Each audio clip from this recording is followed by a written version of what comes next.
अस्सलामु अलैकुम रहमतुल्लाहि व बरकातुहू। क्या आप जानते हैं कि त्रिपुरा जल रहा है? वहाँ के मुसलमान गुज़िश्ता कई दिनों से भगवा दहशतगर्दों के निशाने पर हैं। मुसलमानों के मकानात जलाए जा रहे हैं, दुकानों को नजर आतिश किया जा रहा है, मस्जिद और मदरसों को निस्तो नाबूद किया जा रहा है। वहाँ रह रहे मुसलमानों को मूली और गाजर की तरह काटा जा रहा है। एक तरफ त्रिपुरा के चीफ मिनिस्टर खामोश तमाशा देख रहे हैं, तो दूसरी जानिब त्रिपुरा की पुलिस फसादियों के खिलाफ कार्रवाई करने के बजाय उल्टा मुसलमानों से ही अमन और शांति बनाए रखने की अपील कर रही है। मानो त्रिपुरा का लॉ एंड ऑर्डर पुलिस इंतजामिया नहीं बल्कि मुसलमानों के हाथ में हो। बिप्लैब कुमार देव की पुलिस फसादियों के खिलाफ कानूनी कार्रवाई करने के बजाय मुसलमानों के घरों को नजर आतिश होते हुए देख रही है। सरेआम मुसलमानों के मजहबी जज्बात को मजरूह किया जा रहा है।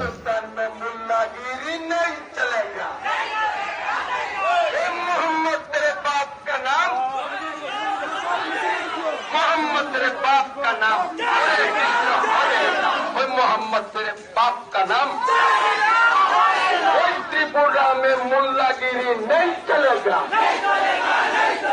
त्रिपुरा में मुल्लागिरी नहीं चलेगा। मोहम्मद तेरे बाप का नाम,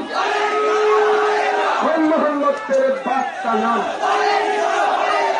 मोहम्मद तेरे बाप का नाम। संघी भेड़िए मुसलमानों के खून के प्यासे हो चुके हैं, लेकिन कहीं से कोई आवाज़ नहीं उठ रही है। मालूम होता है कि संघी भेड़िए ही नहीं, हुकूमत और इंतज़ामिया भी इन फसादात में बराबर की शरीक है। आरएसएस आइडियालॉजी से पीड़ित त्रिपुरा के चीफ मिनिस्टर की खामोशी तो समझ में आती है, लेकिन खुद को सेकुलर कहने वाले नाम नहाद सियासी लीडरान भी मुंह में दही जमाए बैठे हैं। राहुल गांधी और इमरान प्रतापगढ़ी के एक ट्वीट के अलावा मुसलमानों की हिमायती कही जाने वाली कांग्रेस भी बिल्कुल खामोश है।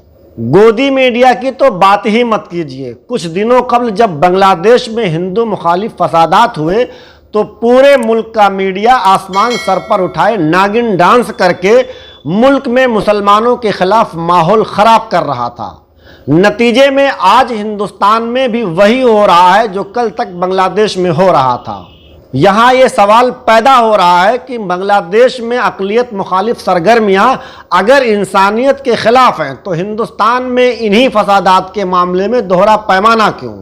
क्या इसलिए कि इस तरह से आइंदा यूपी इलेक्शन में हिंदू वोटों को पोलराइज किए जाने की साजिश की जा रही है? जुल्म आखिर जुल्म होता है, अक़लियत पर हो या अक्सरियत पर हो। इसकी मुखालफत हर हाल और हर जगह होनी चाहिए, वो बांग्लादेश हो या हिंदुस्तान हो। फसादात के मामले में दोहरा पैमाना नहीं अपनाया जा सकता, क्योंकि ये किसी भी मुल्क या समाज के लिए अच्छी बात नहीं है। बांग्लादेश ही क्या, पूरी दुनिया में कहीं भी किसी पर कोई जुल्म नहीं होना चाहिए। इसी तरह बांग्लादेश में हुए फसादात के बदले हिंदुस्तान में मुसलमानों के खून की होलियां खेलने को भी जायज़ करार नहीं दिया जा सकता। जुल्म के खिलाफ हिंदुस्तान के आईनी इदारों और मीडिया हाउसेस की खामोशी इस मुल्क को तबाह कर देगी। हुकूमत और मीडिया के साथ साथ मुसलमान भी इसके लिए कम जिम्मेदार नहीं हैं। 2002 गुजरात फसादात हों या मुजफ्फरनगर या अब हालिया त्रिपुरा का मामला, ये सब आम हो चुका है और होता रहेगा, क्योंकि मुसलमानों का ज़मीर बहैसियत एक कौम मर चुका है। इसे मज़ीद किसी मलामत की ज़रूरत नहीं। दुनिया के सबसे बड़े जमहूरी मुल्क भारत के त्रिपुरा में पिछले एक हफ्ते से मुसलमानों के मकानात और दुकानें जलाई जा रही हैं, मसाजिद पर हमले हो रहे हैं, हज़ारों फसादियों की भीड़ मुसलमानों के कत्लेआम पर आमादा है। तसव्वुर कीजिए कि एक हफ्ते से लगातार मुल्क के एक हिस्से में खुलेआम मुस्लिम मुखालिफ फसादात हो रहा हो और हुकूमत में बैठे लोग खामोश तमाशा देख रहे हों, तो ऐसे में किसी अमन की उम्मीद भला कैसे की जा सकती है? हुकूमत में बैठे लोग ही जब तशद्दुद को बढ़ावा देने लगे तो त्रिपुरा के मुसलमान इस वक्त किन हालात से गुजर रहे होंगे, इसका अंदाज़ा सिर्फ वही लगा सकता है जिसने इन हालात का सामना किया हो। कश्मीर से लेकर दिल्ली फसादात तक, आसाम से लेकर हालिया त्रिपुरा फसाद में जारी नंगे नाच तक, सब कुछ मिल्लत इस्लामिया हिंद के सामने खुली किताब की तरह है, लेकिन मुसलमानों की आंखें नहीं खुलती। नाम नेहाद सेकुलरिज्म का झुनझुना बजाने में ये इस कदर बदमस्त हैं कि इन्हें अपनी हालत तक देखने की फुर्सत नहीं है। ये अपने लीडरों से क्यों नहीं पूछते कि हमारे खिलाफ ये सब कुछ कब तक होता रहेगा। भाजपा का खौफ दिखाकर मिल्लत इस्लामिया हिंद को लूट रहे इन सियासी जादूगरों की जबान आखिर कब खुलेगी? कब अखिलेश यादव का मुस्लिम प्रेम जागेगा? मायावती की नींद कब टूटेगी? राहुल गांधी कब मुसलमानों के साथ हो रहे इस अत्याचार के खिलाफ सड़कों पर उतरेंगे? लालू यादव को MY फैक्टर की याद कौन दिलाएगा? हो सकता है कि आपको मेरी ये बातें अच्छी ना लगें, लेकिन ये एक हकीकत है। मुस्लिम मसाइल इन नाम नेहाद सेकुलर पार्टियों के लिए कोई मसला है ही नहीं। ये कभी भी मुस्लिम मसाइल पर खुलकर सामने नहीं आएंगी, क्योंकि ये तमाम पार्टियां सिर्फ इलेक्शन के टाइम ही सेकुलर होती हैं। हुकूमत और सत्ता में आने के बाद इनके अंदर का खाकी चड्ढी जाग जाता है। इसलिए अभी भी वक्त है और मुल्क का आइन सलामत है। वक्त रहते होश के नाखून लीजिए और अपनी सियासी हैसियत को तस्लीम करवाइए, क्योंकि बगैर सियासी ताकत हासिल किए तुम्हारे साथ वो सब कुछ होता रहेगा जिसकी तुम उम्मीद नहीं करते।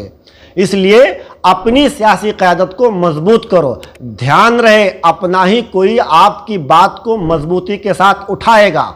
कि आप त्रिपुरा में, भारत का एक स्टेट है त्रिपुरा, वहां पर पिछले 5 दिन से 15 मसाजिद को नुकसान पहुंचा दिया गया। 15 मसाजिद को नुकसान पहुंचा दिया गया, बाद मसाजिद को जला भी दिया गया।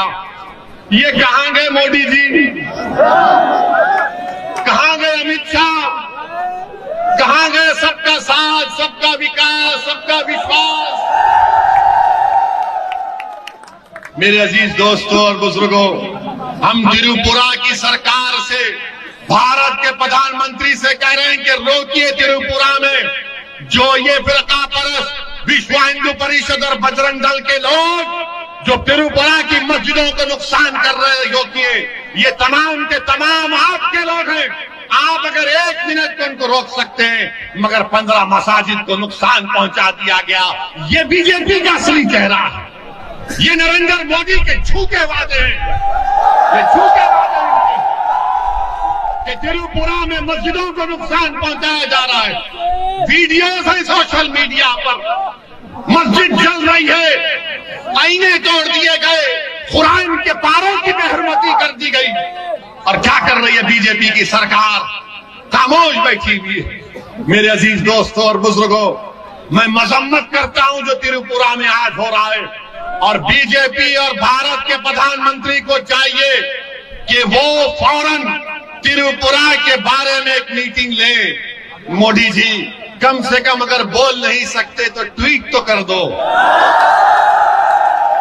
ट्वीट तो कर दो कि त्रिपुरा में आज जो नंगा नाच हो रहा है उसको रोकने की जरूरत है। और जो शख्स तुम्हें सियासत से दूर रखने की कोशिश करे वो तुम्हारा हमदर्द ही नहीं, सच्चा मुसलमान भी नहीं हो सकता। इसलिए मुल्क के आइन और सियासी ताकत को अपना हथियार बनाओ, वही तुम्हारी तमाम परेशानियों का वाहिद हल है। आज बस इतना ही। अगर आप हमारी वीडियो YouTube पर देख रहे हैं तो हमारे चैनल को सब्सक्राइब कीजिए, और अगर Facebook पर हमें देख रहे हो तो हमारे पेज को लाइक और शेयर कीजिए। शुक्रिया।